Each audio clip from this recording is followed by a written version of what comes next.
మంచు మోహన్ బాబు విష్ణుపై చర్యలు తీసుకోండి. ఎస్ఎఫ్ఐ విద్యార్థి సంఘం నాయకులు మంచు మోహన్ బాబు ఆయన కుమారుడు మంచు విష్ణుపై చర్యలు తీసుకోకపోవడాన్ని ఖండించారు. శుక్రవారం పుట్టపర్తిలోని గణేష్ సర్కిల్ వద్ద ఎస్ఎఫ్ఐ జిల్లా కార్యదర్శి నామల నాగార్జున ఆధ్వర్యంలో విద్యార్థులు అర్ధనగ్నంగా నిరసన తెలిపారు. కిడ్నాప్ కేసులో బౌన్సర్లను అరెస్టు చేసినప్పటికీ ప్రధాన నిందితులపై చర్యలు తీసుకోలేదని వారు ఆరోపించారు. నిందితులపై తక్షణమే చర్యలు తీసుకోవాలని డిమాండ్ చేశారు.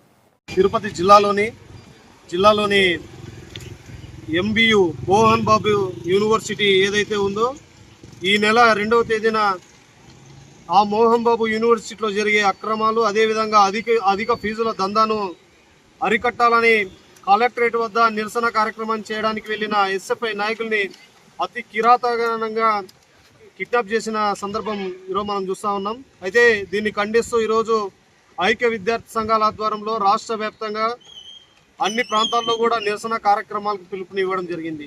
అందులో భాగంగానే ఈరోజు ఈ పుట్టపర్తి పట్టణంలో మనం నిర్వహిస్తున్నాం. అయితే ఈ దాడిని అదేవిధంగా ఈ రకమైన చర్యకు పాల్పడిన మోహన్ బాబు అదేవిధంగా వారి యొక్క బౌన్సర్లని ఇప్పటికే కేవలం బౌన్సర్లు మాత్రమే అరెస్ట్ చేసినారు. మరి A2, A3గా ఉన్నటువంటి మోహన్ బాబు అదేవిధంగా మంచు విష్ణువులను ఇప్పటి వరకు కూడా అరెస్ట్ చేయకపోవడం చాలా దారుణం. అయితే మేము ఎస్ఎఫ్ఐ విద్యార్థి సంఘంగా దాన్ని పూర్తిగా ఖండిస్తూ ఉన్నాం.